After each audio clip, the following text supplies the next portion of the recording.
Assalamualaikum warahmatullahi wabarakatuh. Perkenalkan, nama saya Revina Armelia dari NIM 2104134419. Di sini dalam pembuatan video ini terkait dengan pemenuhan tugas mata kuliah pengembangan bahan ajar. Materi yang saya akan bawakan ini terkait dengan upaya dan potensi Indonesia menjadi negara maju berdasarkan aspek pendidikan, aspek ekonomi, aspek sosial budaya, dan aspek ilmu pengetahuan dan teknologi. Terkait dengan isi dari materi yang saya akan bawakan. Yang pertama terkait dengan ciri-ciri negara maju beserta contohnya, kemudian adalah tantangan dan potensi Indonesia menjadi negara maju. Yang ketiga yaitu upaya Indonesia menjadi negara maju jika dilihat dari aspek pendidikan, aspek ekonomi, sosial budaya, beserta iptek. Untuk materi yang pertama yaitu terkait dengan pengertian dari negara maju. Kalian tahu nggak sih apa yang dimaksud dengan negara maju itu? Ya, negara maju yaitu negara yang berdaulat di mana di dalamnya memiliki perekonomian, infrastruktur, industri, dan juga teknologi yang berhasil di dalamnya. Mayoritas penduduknya juga memiliki kemampuan baca tulis yang sangat tinggi. Dikatakan sebagai negara maju karena memiliki ciri-ciri sebagai berikut. Yang pertama yaitu pendapatan per kapita yang tinggi, 2 terjaminnya keamanan, 3 peningkatan atau pertumbuhan penduduk yang rendah, keempat adalah pendidikan yang tinggi. Terkait dengan penjelasan ciri-ciri negara maju, yang pertama pendapatan per kapita yang rendah tinggi. Pendapatan per kapita yang tinggi itu mereka karena perekonomian mereka atau mereka bekerja di bidang jasa dan juga industri. Selain itu, pertumbuhan penduduk di negara maju juga rendah. Yang kedua adalah terjaminnya keamanan. Terjaminnya keamanan ini karena teknologi mereka sudah canggih. Dengan teknologi yang sudah canggih ini dapat atau mampu untuk mengamankan wilayah mereka.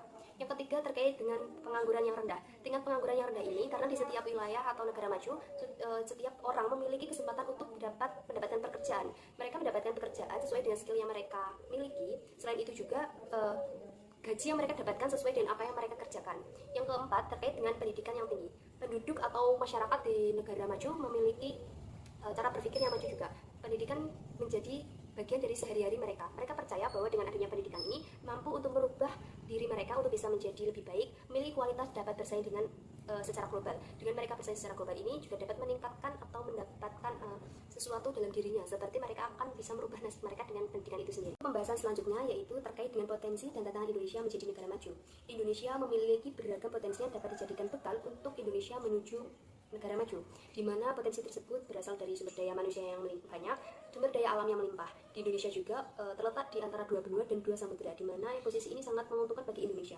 Untuk sumber daya alamnya sendiri dapat dilihat di peta bahwa Indonesia memiliki sumber daya alam yang tersebar di seluruh Indonesia. Seperti halnya sumber daya hasil tambang seperti timah, nikel, dan batubara. Indonesia terletak di urutan kelima di dunia terbesar dalam penghasil sumber daya alam berupa bahan tambang, yaitu batu bara. Dan yang Indonesia juga memiliki sumber daya laut. Indonesia pernah berada di urutan ketiga di dunia setelah Peru dan Cina untuk produksi ikan tangkap. Untuk selanjutnya yaitu sumber daya manusia. Indonesia memiliki sumber daya manusia yang banyak. Dengan ini dapat dimanfaatkan untuk pengoptimalan dalam pengelolaan sumber daya alam itu sendiri. Yang terakhir yaitu terkait dengan Indonesia memiliki beragam suku, adat, dan budaya. Dengan begitu dapat dijadikan sebagai potensi bahwa Indonesia mampu untuk menjadikan negara sebagai tujuan wisata. Dengan begitu perekonomian Indonesia juga akan meningkat. Dan peningkatan tersebut akan membuat kesejahteraan bagi masyarakat itu sendiri. Tantangan Indonesia menjadi negara maju. Indonesia kalah dengan negara tetangga yang memiliki luas wilayah yang lebih kecil, namun mereka mampu untuk bisa menjadi negara maju. Salah satunya yaitu Singapura. Ya, Singapura memiliki luas wilayah yang lebih kecil daripada Indonesia, namun Singapura bisa menjadi negara maju. Lalu apakah yang menjadi atau penyebab Indonesia belum bisa menjadi negara maju meskipun Indonesia memiliki sumber daya alam yang melimpah dan luas wilayah yang besar? Ya, jawabannya adalah terkait dengan sumber daya manusia. Jika sumber daya manusia yang banyak, jika tidak diimbangi dengan potensi yang ada di dalam diri atau tidak memiliki skill dalam pengelolaan sumber daya alam itu sendiri, maka mustahil jika Indonesia bisa menjadi negara maju.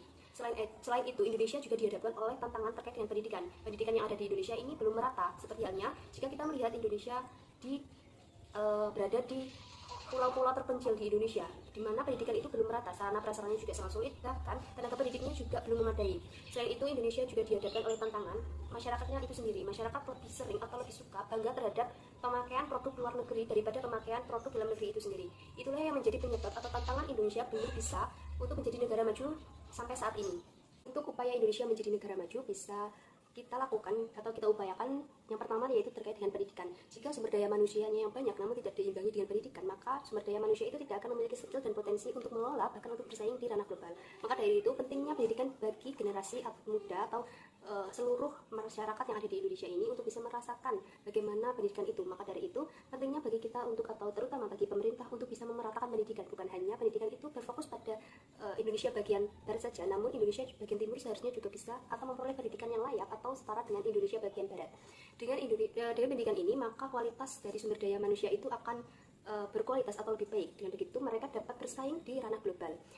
Jika sumber daya manusianya tidak diimbangi dengan pendidikan, maka kita tidak akan mampu untuk bisa menjadi negara maju, karena kita tidak bisa atau tidak dapat bersaing dengan mereka yang memiliki pendidikan yang sangat tinggi. Kemudian pada perekonomian, kita sebagai anak muda atau masyarakat sudah patutnya atau bangga dengan buatan produk dalam negeri. Dengan begitu, dengan kita memakai pakaian produk dalam negeri, itu juga akan memberikan dampak yang besar pada UMKM, pada perekonomian di Indonesia, karena kita sudah memakai barang dari Indonesia. Maka dari itu, kita sebagai generasi muda atau bahkan masyarakat harus bisa berbondong-bondong untuk memakai pakaian atau memakai produk dari dalam negeri, daripada kita harus memakai pakaian atau memakai produk dari buatan luar negeri.